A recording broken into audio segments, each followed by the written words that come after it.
Ayan po, hello, hello. Eto na naman po tayo. Tayo po gagawa po ng summer hat ngayong araw na to. Ito po yung tuturo ko sa inyo ngayon. At ang gagawin po natin, madali lang po yun. Tayo po ay guguhit po ng tuwid na linya sa isang piraso ng papel. Tapos, para pong baliktad na flowchart. Ay, sorry, T-chart pala. Yan, baliktad na T-chart. Tapos, kailangan lang po natin ng magsukat. So, ang pagsusukat po ay ganito po. Gagamit po tayo ng tape measure at tayo po ay susukat pataas ng 3 and 1/4. Yan. 3 and 1/4. Ganyan. Tapos yan po ay ating guguhitan. Nakasunod po niyan ay 2 and 3/4 naman. Yan. Okay, tapos guhit ulit. Ngayon po, dito tayo. Pwede rin naman dito sa may kaliwa, pwede rin sa may kanan. Pero kakanan na po tayo. Kailangan po natin ng 1 inch and 1/8. Ito po yung 1 tsaka to 1 inch po yan. So, kailangan ko lang po ng 1 and 1/8. Yan po. Tapos sa taas po, kailangan natin ng 1 and 1/4. Ayan. Medyo malaki po siya na isang guhit kaysa dun sa isa. Okay? Tapos yan po ay mamarkahan lang po natin ng guhit. Ganyan. Tapos ito pagdudugtong na natin doon. Ganyan. So ito po ay ang ating tinatawag na fold. Pwede naman po natin pwede naman natin gawan dito sa kanan. Pero okay na po yung ganyan kasi yan lang naman po ang kailangan natin. So ipapakita ko po sa inyo dahil yan po ay aking gugupitin. So yung gagawin ko po sa paggupit, ito po ay aking tutupiin. Kasi nga may nakalagay fold. So yan, tutupiin ko lang po yan. Tapos, yan po ay aking gugupitin. Sundan ko lang po yung linya. Tuwid na po yan. Yan, ganyan po siya. So, ganito po yung kalalabasan po ng ating pattern. Ngayon, kukuha po ako ng ibang piraso ng papel at gagamitan po natin ito. Sandali lang po. Ito naman po ay halimbawa po ng ating tela. No, may sukat naman po tayo na 21 and 1/4 na inches po yung lapad po ng ating tela. At yun po ay kwadrado. Ibig sabihin square po yun. Tapos, yung tela na yun po ay tutupiin natin, no, ng 4. So, parang, ito po yun, tutupiin natin ganyan. Malaki kasi ito eh. Ang ganito. Yan. So, parang ang kalalabasan nun, kwadrado. Okay? Parang ganito siya. Ganito siya kalaki, kwadrado. So, 4 na bahagi. So, ang gagawin lang po natin, tutupiin sa gitna, tapos tutupiin po ulit ng ganito. Yan. Hanggang sa makita po natin yung ating napakagandang square. So, pagpalagay na lang po natin, pagpalagay lang po. Ano ba? Ganito. Yan, kwadrado na. So, ngayon, ang gagawin natin, tutupiin natin. Hindi pala ganyan, pasensya na. Ganito. Baka may malito kayo eh. Kasi, yan. Tapos, gaganito yan. Yan. Makikita po natin, 4 na po siya. Yan, no? So, 1, 2, 3, 4. Ganyan. Tapos, ngayon po, ang gagawin natin, susukatin po natin yung ating papel. Ikot-ikot ako, no? Kasi, ito naman kasi dapat nakaganyan. Tapos, susukat lang po tayo ng, ano ba yun? 10 and 1/4. Yan. 10 and 1/4 po yan. So, ganun lang po. Iikot lang po natin yung ating tape measure. Yan. Ganyan po, no? Ayun. Pagkatapos, ito po ay ating, syempre, gugupitin.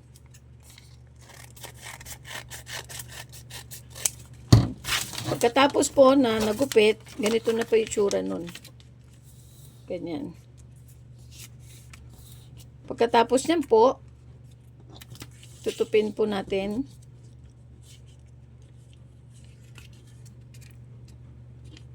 Ganun. Tapos yung isa naman dito.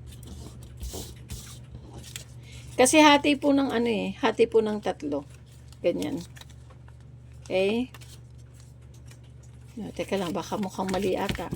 Yung isa pa ganito, papasok. Tapos yung isa naman doon. Ganyan. Ganyan po maging itsura nila. No? Tapos, syempre, kukunin po natin yung gitna nito.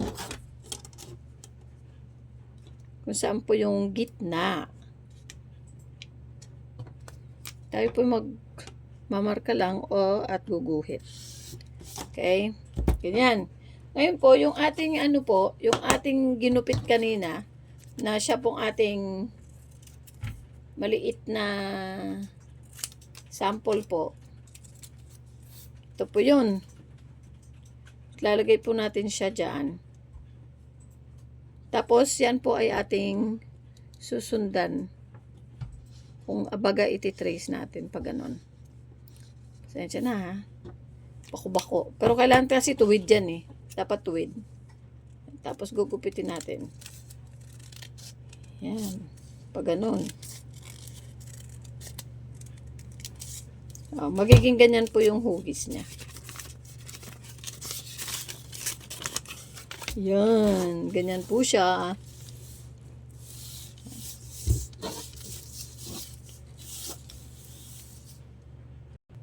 Ayan, kung medyo nalito po kayo dun sa mabilis ko pong guhit, gagawa po tayo ulit ng panibago, no? Babagalan po natin. Ganito po yan. Tuping kalahati. Tapos, ito naman po yung pang kwadrado. Yan. Tapos, pinakita ko kanina, tayo po yung magsusukat ng 10 and 1/4. Pag ganun. Okay? So, magaling naman tayo. Expert naman tayo sa paggawa ng guhit. Ganito na lang po. Ay, baliktad. Ganyan. Guguhit na lang tayo. Susundan lang po natin. No?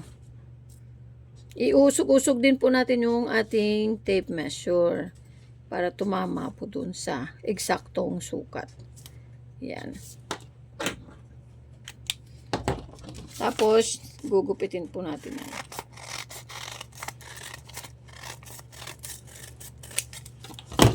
Ganun. Okay. Pagkatapos po, dito po sa gitna, kukunin po natin yung eksaktong kalahating sukat kasi dapat meron ng pong 6. So, titignan po natin ulit yung 10 by, ano ba yun? 10 by something. 10 by something. Ganyan. Ganon din dito sa gilid. Parang 10 by something ba yun? Yun. Palagay na po natin ganyan. Tapos yan po ay tutupiin. Yung pag ganon. Dapat po ano, equal parts po sila. Yan.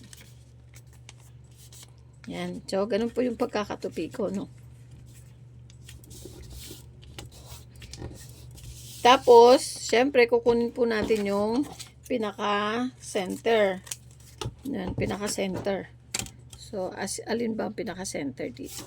Madali lang po yun hanapin. Tutupiin lang po natin to. Yun na po yung magiging center. Yan.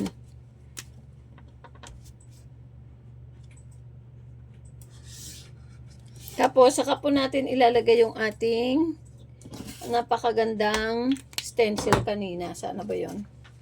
Ito po yun, no? Mukhang nabasa na yata.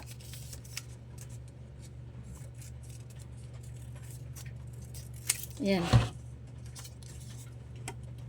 Ganyan po siya. So, susundan lang po natin. Pagpapantayin lang natin yung guhit na yan. Tapos, susundan. Ganyan. Tapos, syempre, ulit, gugupitin po natin yan.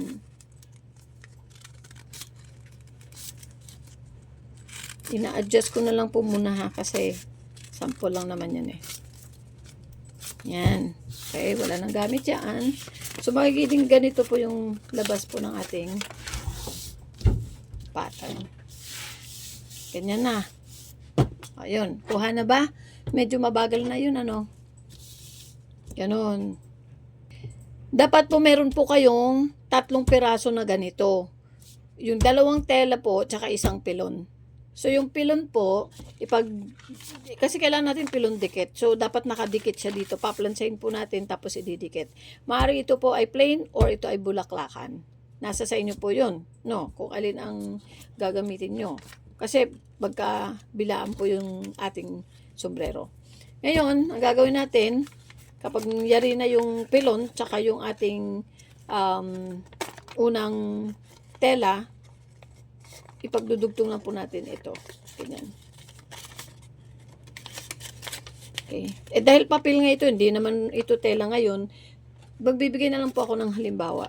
No? Kunwari, tatahiin. So, ito tatahiin. Lalagyan ko lang ng pin para kunwari, tinahiin na natin.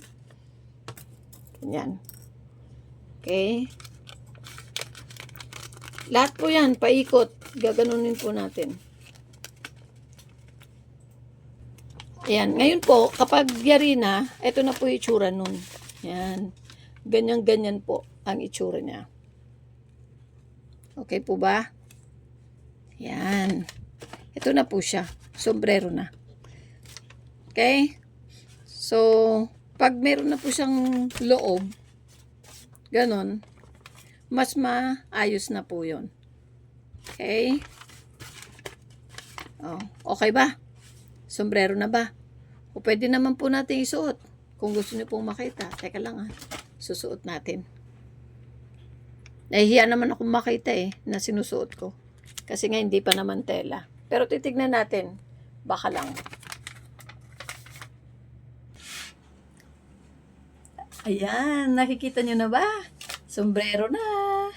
O yun. So, magkakasya po ito sa lahat po ng laki ng ulo kasi pang adult po yung ginawa nating sample.